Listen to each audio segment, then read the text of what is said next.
صلی اللہ علیہ وسلم کی سیرت میں آپ صلی اللہ علیہ وسلم نے ہمیشہ کس کو دیکھ کے فیصلہ کیا ہے؟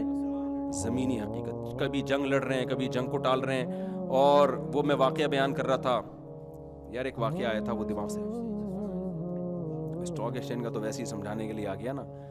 خیر, ہم نبی صلی اللہ علیہ وسلم کی سیرت میں, ہاں نجاشی کے پاس آپ بھیج رہے ہیں کے پاس.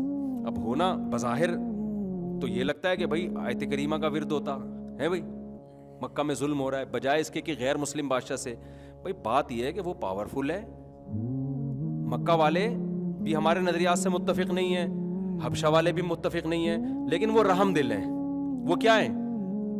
وہ رحم دل ہیں. وہ مظلوموں کی مدد کرتا ہے, چاہے اس کا اس کے مذہب سے تعلق ہو یا نہ ہو.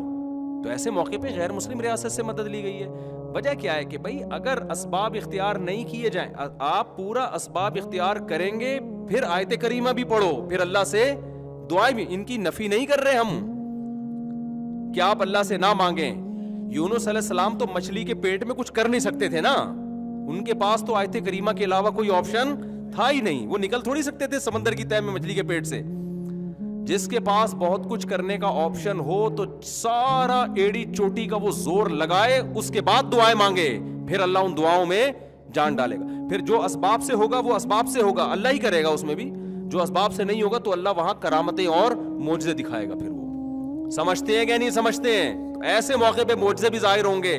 معجزے تو پیغمبروں کے ہوتے ہیں, اہل اللہ کی کرامتیں, اور ایسے موقع پہ کرامتیں بھی ظاہر ہوں گی. ہم چاہتے ہیں کہ ہم گھنے بن کے بیٹھے رہیں اور کرامتیں ہم پہ ٹوٹنا شروع ہو جائیں, مردے بولنا شروع کر دیں, اور آسمان سے جو ہے نا رزق برسنا شروع ہو جائے, ملک کی حالات کیا ہو جائیں, ٹھیک ہو جائیں, تبدیلی آ جائے. کیونکہ ہم کہتے ہیں ایک دم تبدیلی آئے. بھائی ایک دم کیسے آئے گی؟ تو وہ فرشتے اترے تھے نا, تو ہمارے لیے بھی اتر جائیں گے فرشتے. فرشتے اترے تھے تو جبریل آئیں گے, فرشتے آئیں گے, اور ملک میں کیا آ جائے گی؟ بھائی ہم نے گراؤنڈ ریئلٹی کو دیکھ کر کام کرنا ہے.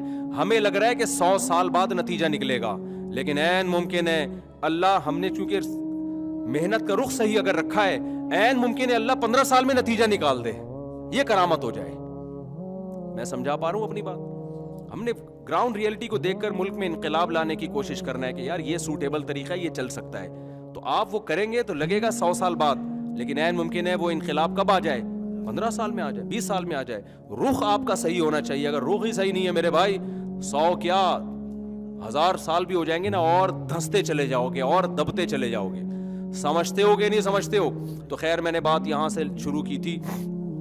یار ایک تو یہ گھڑی بھی دیکھو, اسباب دیکھو. اچھا یہ ٹائم صحیح کر دیا انہوں نے, شکر ہے, ورنہ ہمیشہ یہ 10 بجا رہی ہوتی ہے, 11 بجا رہی ہوتی ہے, 12 دوپہر کے.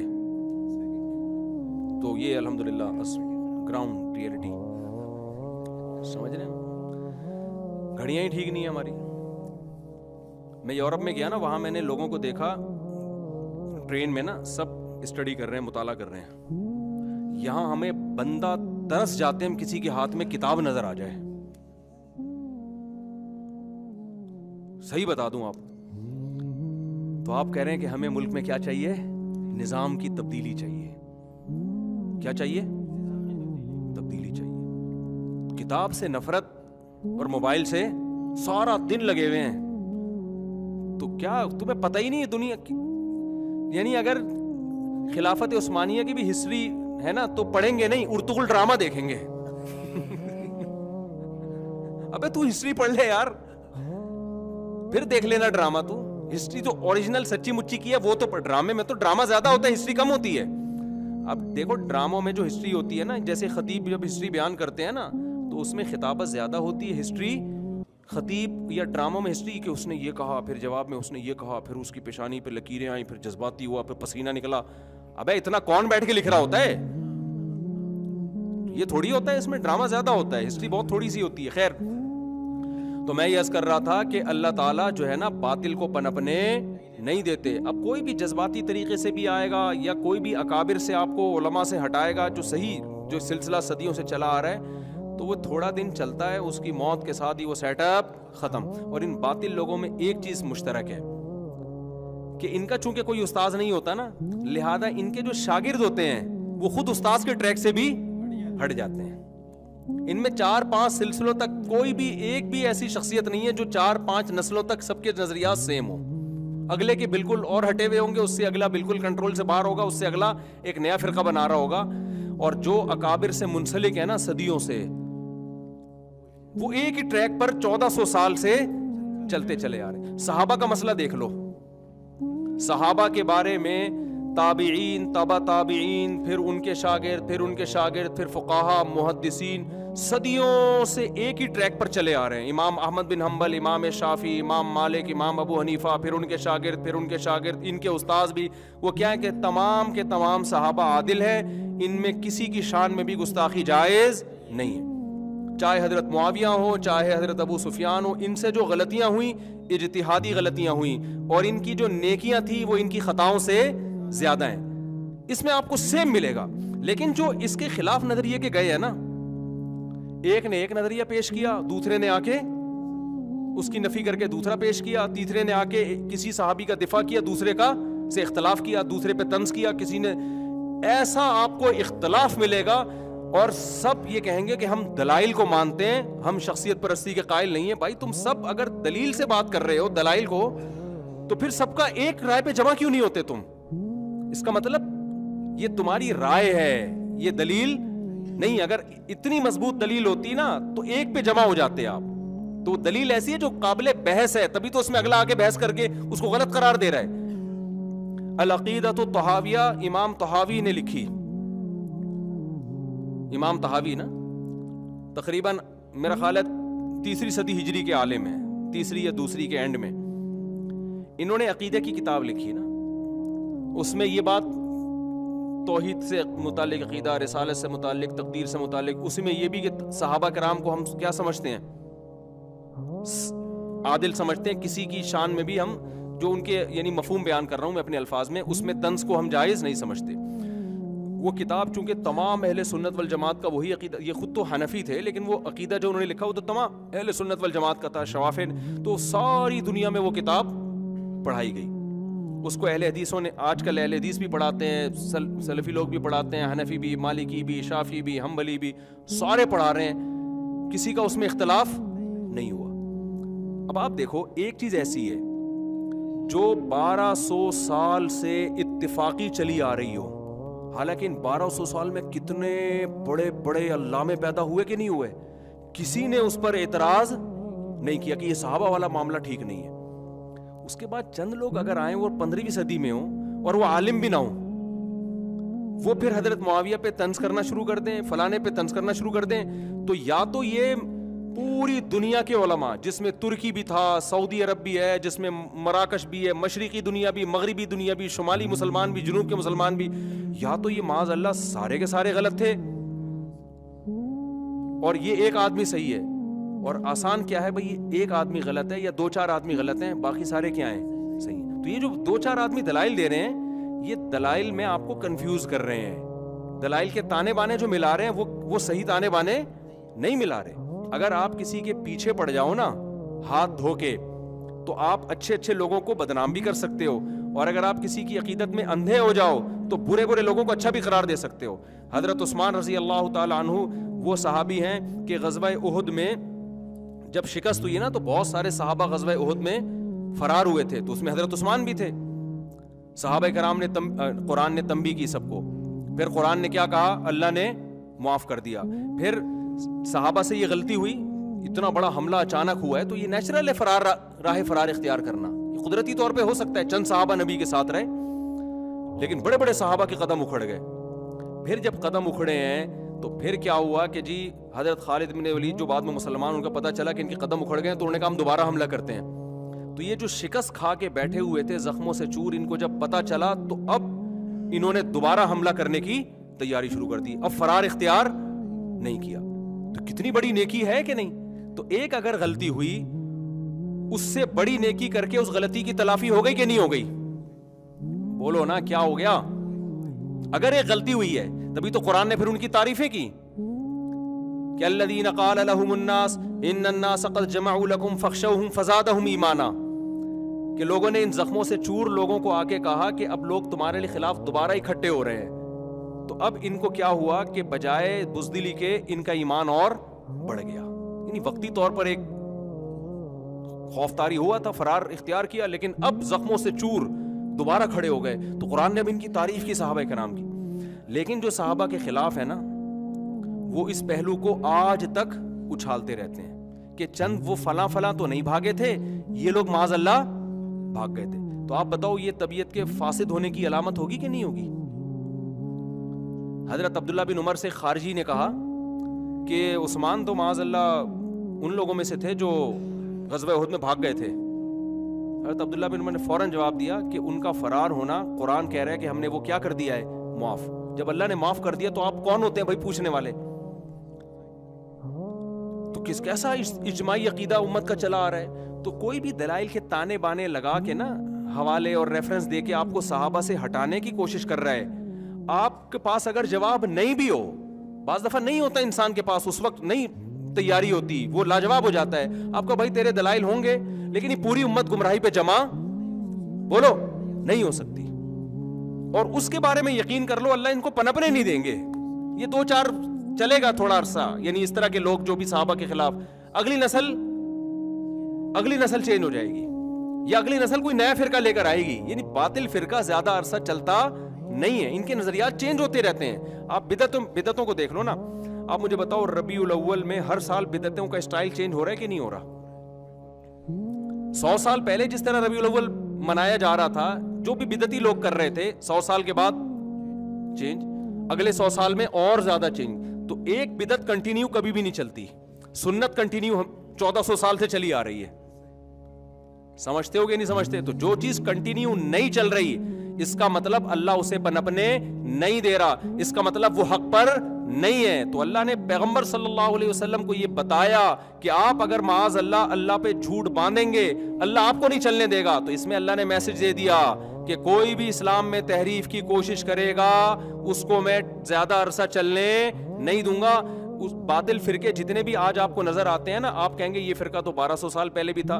1200 سال پہلے اس کی کنڈیشن کچھ اور تھی, 1300 سال پہلے 1100 سال پہلے وہ چینج ہوا, 500 سال پہلے الگ, اور آج جس کنڈیشن میں وہ بالکل الگ ہے, اور اگلے سالوں میں بالکل ہی اور ہی کوئی چیز ہو گیا. وہ تواتر کے ساتھ کنٹینیو نہیں چل سکتی کوئی بھی باطل چیز, اسلام میں نہیں چل سکتی. کھوپڑی کلیئر ہوئی؟ تو اس لیے ہمیں اس سے سبق کیا ملتا ہے کہ جو چیز ہمیشہ سے چلتی آ رہی ہے وہ ٹھیک ہے, کیونکہ اس کا مطلب اللہ اسے پنپنے دے رہا ہے. پنپنے کا مطلب سمجھتے ہیں؟ اصل میں ایسا لفظ پہ پہنچا رہے ہیں, پنپنا کیا ہوتا ہے, پورا بیان ہی غلط ہو جائے گا پھر. برقرار یعنی اس کو ایک پنپنے کا پنپنا ہی ہے, اور کچھ نہیں ہے اس کا. تو جو بھی چیز ہے نا وہ ہمیشہ, تو جتنے بھی اہل حق ہیں ان کے پورا ایک سیٹ اپ ملے گا, وہ پورا آخر تک. اور جو بھی باطل چیز آئے گی وہ, تو اس میں ہمیں ایک سبق تو یہ ملا کہ جو چیز صدیوں سے آ رہی ہے وہ ٹھیک ہے, اور جو چینج ہو رہی ہے وہ, یا نئی آ رہی ہے مارکیٹ میں, چاہے کتنا قرآن حدیث کا لیبل لگاؤ, وہ کبھی بھی ٹھیک نہیں ہو سکتی. دوسرا ہمیں یہ بھی پتا چلا کہ جو شخص بھی مذہب کے نام پہ منجن بیچے گا نا, اس کو اللہ کے عذاب سے دنیا میں ذلت کے لیے تیار ہو جانا چاہیے. اگر اس کا منجن سوسائٹی میں نہیں چلا تو پھر شاید اتنا ذلیل نہ ہو, کیونکہ اللہ نے ایسے لوگوں کو رسوا کرنے کا وعدہ کیا ہے کہ جن کی وجہ سے اسلام میں کنفیوژن پیدا ہونے کا خطرہ ہو. تو خطرہ مؤثر لوگوں سے ہوتا ہے, غیر مؤثر لوگوں سے نہیں ہوتا. ایسے تو اٹھتے رہتے ہیں. تو اگر کوئی مؤثر شخص ہے اور وہ اسلام میں, دیکھو 2 قسم کی خرابیاں ہوتی ہیں جو مذہبی اسکالر ہوتے ہیں. ایک عملی خرابی, اچھا یہ کیا ہے, اچھا بھائی کسی کی گھڑی ہے لے جائیں, آپ کی ہے, چلو بھائی لے لو یار. 2 قسم کی خرابیاں ہوتی ہیں, ایک عملی خرابی اور ایک نظریاتی خرابی. پھر عملی خرابی کی بھی 2 قسمیں ہیں. ایک عملی خرابی وہ ہے کہ جس کی وجہ سے لوگ گمراہ ہو رہے ہیں, اور ایک عملی خرابی وہ ہے جو اس کی ذات سے اس کا تعلق ہے, اس کا عوام سے تعلق نہیں ہے. تو یہ والی جو عملی خرابی ہے نا, جو مذہبی اسکالرز کی یا عالم کی یا کوئی مفتی یا کوئی بزرگ, جو ہے تو عملی, نظریاتی نہیں ہے عملی, مگر اس کا تعلق اس کی ذات سے ہے, یہ اتنی ڈینجرس نہیں ہے. یہ تو ہر شخص کا اپنا اللہ سے معاملہ ہے, کسی سے بھی گناہ ہو سکتا ہے, وہ اللہ سے کیا کرے گا, توبہ کرے گا. اس کو ہم کہتے ہیں علانیتاً کبیرہ گناہ میں مبتلا نہیں ہے. سمجھ میں آ رہی ہے بات؟ جیسے ایک مولوی صاحب مجھ سے ملے, کہہ رہے یار مجھ سے جماعت چھوڑ جاتی ہے, مجھ سے سستی ہوتی ہے. میں نے کہا آپ مولوی ہو کے یار آپ سے جماعت چھوٹ رہی ہے, کہہ رہے ہیں یار میں توبہ استغفار کرتا ہوں, میں فجر میں اٹھا ہی نہیں آ رہا ان سے نا, پولیس آ کے اٹھا رہی ہے, نیند اتنی گہری. غلط تو یہ بھی ہے, لیکن یہ وہ خطرناک نہیں ہے کہ جس کی وجہ سے لوگوں میں کیا ہو رہی ہے, کیونکہ وہ تو مسجد کے امام ہوتے تو گمراہی بھی پھیل رہی ہوتی نا, کیونکہ امام ہی فجر میں شارٹ ہو رہا ہے تو لوگ کہتے ہیں اس کا مطلب ہم بیوقوف ہیں جو فجر پڑھنے آتے ہیں یہاں پہ. وہ تو پھر ڈینجرس بن جاتی نا. ایک ہے کہ مسجد کا امام نہیں ہے, اب لوگوں کو کیا پتہ یہ پڑھ رہے ہیں کہ نہیں پڑھ رہے, تو ایک یہ ذاتی خرابی ہے. اس کا تو حل آسان ہے, اللہ نے کہا توبہ استغفار کرو, اور کوئی اس کے گناہ پہ مطلع ہو جائے تو اس کو دنیا میں نشر کرنے کے بجائے کیا کرے, اس پہ پردہ ڈالے. دوسری خرابی وہ ہے عملی خرابی, لیکن وہ عملی خرابی ایسی ہے کہ جس کی وجہ سے لوگ سمجھتے ہیں اس کی شخصیت ایسی ہے, لوگ اس خرابی کو خرابی سمجھنا چھوڑ دیں گے. سمجھ میں آ رہی ہے بات؟ جیسے کوئی بڑا آدمی ہو, بڑا عالم ہو, اور وہ, اب میں کیا مثال دوں یار, آپ پھر ایسا نہ آپ بولیں اچھا وہ تو یہی کر رہے ہیں, پھر وہ لوگ اس کی طرف جانا شروع ہو جاتے ہیں. ہم مبہم ہی رکھتے ہیں اس کو.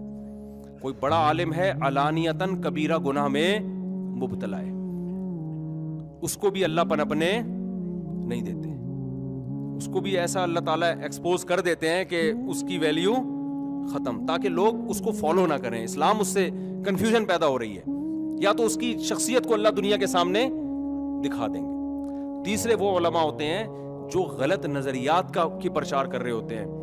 سب سے زیادہ خطرہ ان لوگوں کو ہوتا ہے.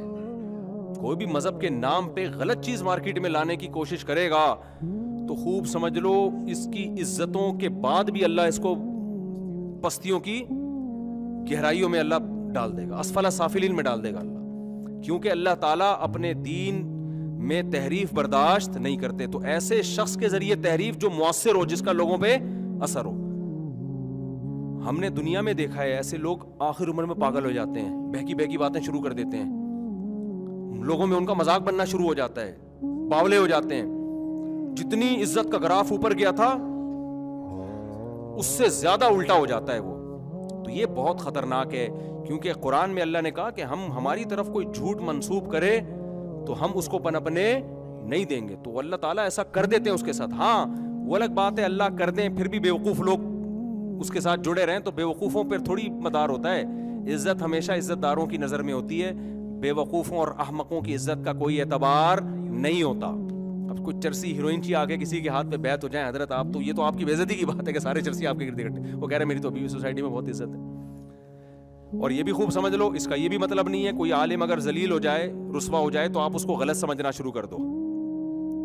وقتی طور پر آزمائشیں وہ سب پہ آتی ہیں. بعض دفعہ حق بات کے نتیجے میں رسپانس اتنا برا آتا ہے کہ لوگ اس کو برا سمجھ رہے ہوتے ہیں, لیکن عقل مند لوگ اس کو کیا سمجھ رہے ہوتے ہیں, اچھا. بعض دفعہ انسان حق بات کہتا ہے نا, لوگوں کے نیگیٹو کمنٹس آتے ہیں, تو وہ وقتی ہوتا ہے. لیکن پھر بھی ہم نے ایسے لوگ بھی دیکھے ہیں, لوگ صبح و شام ان کے خلاف بولتے تھے, لیکن دلوں میں اللہ نے ان کی محبت لوگوں کے دلوں میں ڈال دی. نبی صلی اللہ علیہ وسلم نے فرمایا, بس یہ حدیث بیان کر کے بیان ختم کرتا ہوں میں. آپ صلی اللہ علیہ وسلم نے فرمایا جب اللہ کسی سے محبت کرتے ہیں نا, کوئی بندہ اچھا ہوتا ہے, تو سب سے پہلے اللہ خود محبت کرتے ہیں, پھر اللہ فرشتوں کو حکم دیتے ہیں تم بھی اس سے محبت کرو, پھر اللہ زمین والوں میں اس کی محبت کو تقسیم کر دیتے ہیں. میں نے ایسے لوگ دیکھے ہیں, لوگ بہت برا بلا کہہ رہے ہوتے ہیں, لیکن دل میں نا ان کی ایک عظمت اور محبت برا بلا کہنے کے باوجود ہوتی ہے. صحیح ہے نا, کہیں وہ نظر آ جائے تو ایک دم ایکسائٹیڈ ہو جاتے ہیں, جذباتی ہو جاتے ہیں. تو یہ اللہ کی طرف سے ہوتا ہے. تو اس لیے کبھی بھی مذہب کے نام پہ منجن بیچنے کی کوشش, کوئی اور لیبل لگا لو بھائی. آپ میڈیکل سائنس میں غلط رپورٹیں پیش کرو, اتنا نقصان نہیں ہے, جیسے کر رہے ہیں بہت سے حکیم, جعلی حکیم یوٹیوب پہ آئے ہوئے ہیں, اوٹ پٹانگ باتیں کر رہے ہیں. آپ جناب غلط لوگوں کو صحت کے نسخے بتاؤ, یہ بھی غلط ہے. سیاست میں غلط گائیڈ کرو, یہ بھی غلط ہے.